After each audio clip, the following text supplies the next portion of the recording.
আসসালামু আলাইকুম। আজকে আমরা দেখব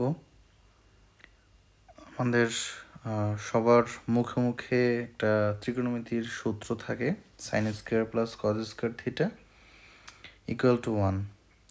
আজকে দেখব আসলে এটা কিভাবে 1 হয়, এটা কেন 1। শুরুতেই আমরা একটা সমকোণী ত্রিভুজ আঁকি, এটার নাম দেই এ, বি এবং সি। এটা হচ্ছে আমাদের সমকোণ, এটাকে আমরা বলতেছি theta.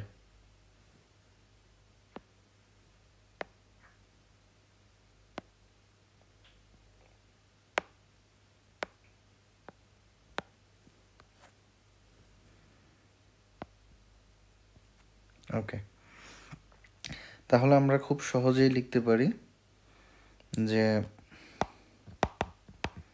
Sine theta equal two হচ্ছে লম্ব বাই অতিভুজ, সুতরাং BC divided by AC. Similarly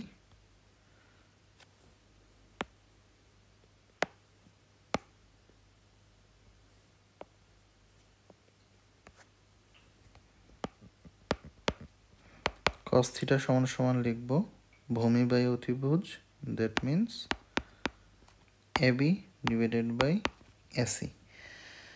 তাহলে এই সূত্র অনুযায়ী যদি আমরা এবার লেফট হ্যান্ড সাইড প্রমাণ করার ট্রাই করি, সেটা আমাদের প্রমাণ করতে হবে কি sign square theta plus cos square theta. তাহলে আমরা সেটা লিখি sign square theta plus cos square theta.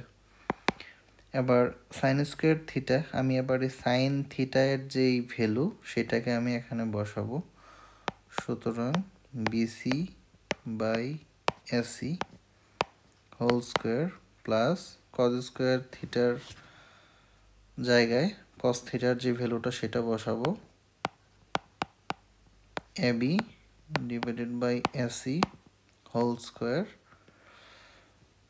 এখন আমরা যদি এখানে খুব সিম্পল ক্যালকুলেশন করি তাহলে আমরা পাই BC square by AC square plus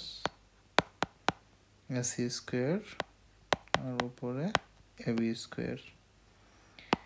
এখন আমরা যদি এখানে লসাগু করি এসি স্কোয়ার, আমার উপরে থাকে BC square plus AB square. এই জায়গায় এই যে বিসি আর এবি স্কোয়ার, এটা আবার এই সমকোণী ত্রিভুজের বেলায় এই এবি আর এই বিসি এটা হচ্ছে লম্ব আর হচ্ছে অতিভুজ, সুতরাং এই দুইটার স্কোয়ারের যোগফল হচ্ছে এই এসি এর স্কোয়ারের সমান। সুতরাং আমি BC square plus AB square equal to AC square লিখতে পারি, কারণ পিথাগোরাসের উপপাদ্য সমকোণী ত্রিভুজের লম্ব স্কোয়ার প্লাস ভূমি স্কোয়ার সমান সমান অতিভুজ square.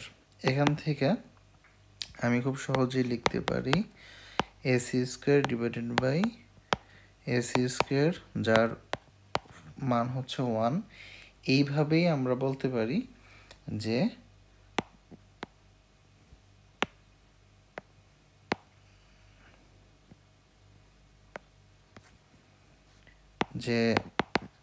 Sign square theta plus cos square theta equal to 1। তো আশা করছি যারা এতদিন এই সূত্র শুধুমাত্র মুখস্থ করে আসছেন তারা আজকের পর থেকে আর কখনো এটাকে মুখস্থ করার প্রয়োজন বোধ করবেন না, এবং এটা কেন 1 সেই বিষয়ে একদম প্র্যাকটিক্যাল এবং খুব সহজ একটা ধারণা পেয়ে গেছেন। ধন্যবাদ সবাইকে।